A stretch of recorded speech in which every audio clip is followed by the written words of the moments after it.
Hi hello, आज विघ्नेशच्या फरमाईशीनुसार बनवली मी दाल मखनी, त्यानंतर रायता आणि माझ्यासाठी बनवलेली नागलीची भाकर आणि हा पापड घेतलेला आहे. काल एकादशीचा उपवास होता आणि यावर मी उपवास सोडलेला आहे.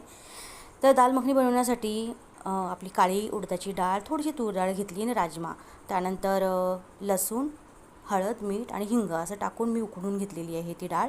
आणि फोडणीसाठी इथे मी 1 चमचा तेल घेतले आहे, त्यामध्ये मी इलायची एक टाकलेली आहे, त्यानंतर लसूण मिरची कट करून टाकलेली आहे.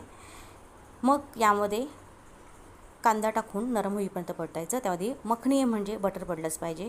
त्यानंतर यामध्ये टाकलेले आहे मी टोमॅटो, छान परतून घेतलं, मसाले टाकले, लाल तिखट, हळद, धणे पावडर आणि थोडा मीठ मसाला आणि ही उकडून घेतलेली आपली डाळ छान उकड काढायची आणि मग त्यावर कोथिंबीर भुरभरायची. आणि दाल मखनी आहे म्हणजे मक्खन बटर पडलंच पाहिजे.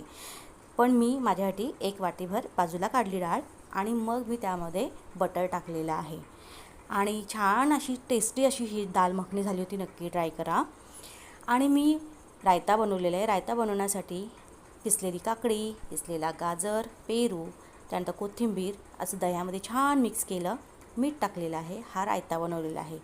आणि मग मी रागी रोटीसोबत म्हणजे नाचणीच्या भाकरीसोबत खाल्लेली आहे. घरच्यांसाठी मी भात आणि चपाती बनवली होती, पण माझ्यासाठी नागलीची भाकर, इथे दाल मखनी, रायता आणि पापड घेतलेला आहे. तर छान एकादशीचा व्रत जो आहे उपवास सोडला.